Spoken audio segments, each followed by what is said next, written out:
Have you ever felt like life is working against you? Like no matter how hard you try, nothing seems to go your way. Maybe you've watched others reach their goals and find success, while your own life feels completely different. Today, I want to share a story that reveals one of the biggest reasons you might not be seeing the success you want. Listen to Nick's story, and you'll understand how everything can change if you make the right choice. My name is Nick, and my life is wonderful, but it wasn't always this way. As a child, I believed life had a bright future in store for me. I grew up in a loving family. My dad, Peter, my mom, Emma, my older sister, Catherine, and my younger brother, Tony. I had just turned 11, and it was one of the happiest days of my life. My parents were true examples of hard work and love. Catherine dreamed of becoming a doctor and had just been accepted into the best university in the country. I never got tired of telling everyone how amazing my sister was.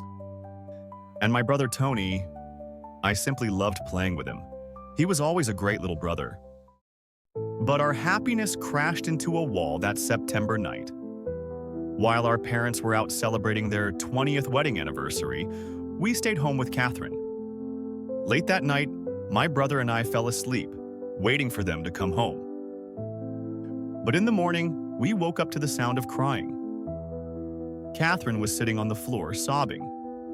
At that moment, I didn't know what had happened. Later, I found out. That night, a drunk truck driver had crashed into my parents' car. They were killed instantly. Catherine, who had just turned 18, took custody of us. She dropped out of college, gave up her dream of becoming a doctor, and started working so we'd have a roof over our heads and food on the table. I saw how hard life became for her, how she would quietly cry in her room at night, even though she always wore a smile during the day. The years went by. When I turned 14, we took a short trip to the mountains, a little break before even bigger challenges. After we got back, Catherine got seriously ill. The doctors gave her a terrible diagnosis. We didn't have money for treatment. I sold everything I could, but it still wasn't enough. One night, my brother and I sat hungry in the kitchen, and I realized waiting for a miracle wasn't an option anymore. The next day, I went looking for a job, but everyone turned me down. Nobody wanted to hire a boy with no experience. One morning, I went to the park. I sat on a bench staring at the ground when a stranger approached me. He asked why I looked so sad.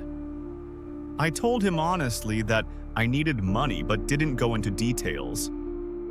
The man, whose name was Mr. Bryson, handed me a book and offered me a job. The conditions were simple yet strange. I had to follow 10 rules from the book for 2 months. No breaking them. Not even once. If I did, it would all be over.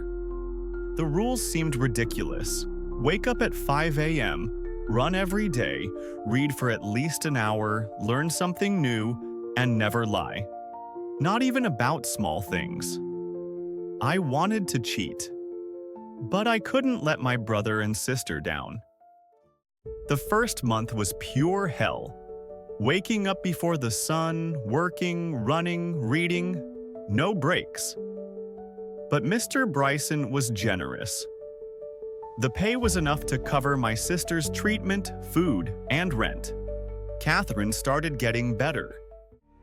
After the first month, Mr. Bryson stopped paying me and added 2 more rules. No complaining and show gratitude every day. I could have quit. Catherine was almost healthy again, and life was slowly getting better. But I decided to stick it out to the end. During the second month, I followed the rules even more strictly. And then the final day came. I went to see Mr. Bryson.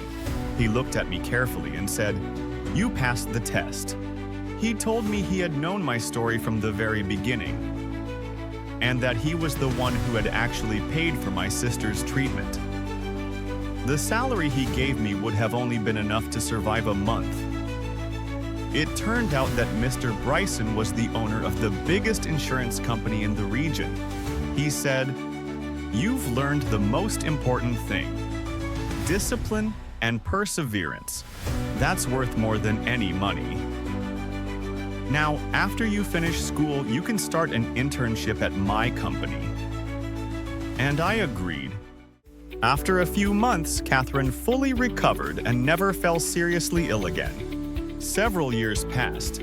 Catherine is now a successful doctor and a happy mom. Tony is still in school, and me.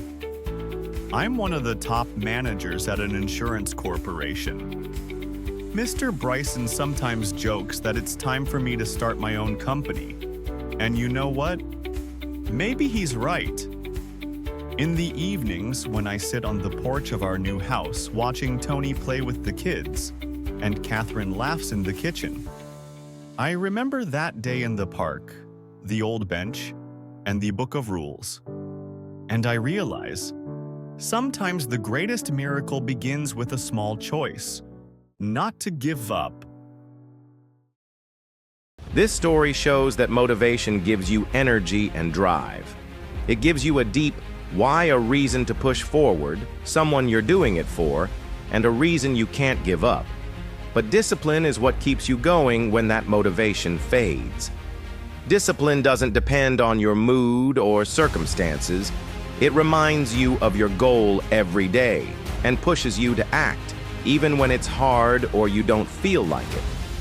Motivation without discipline is like a car with no wheels. Nick had powerful motivation. But more than that, he didn't just have discipline, he built it day by day through pain, doubt, and fear. When his sister finally started to recover, his motivation faded because things got better.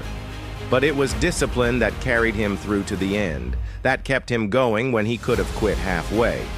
If you dream of starting your own business, want to change your life, or just feel like nothing's working out, don't get discouraged. There is a way. On this channel, you'll learn the real secrets to achieving success. Make sure to subscribe so you don't miss the next video. Thanks for watching, and I'll see you next time.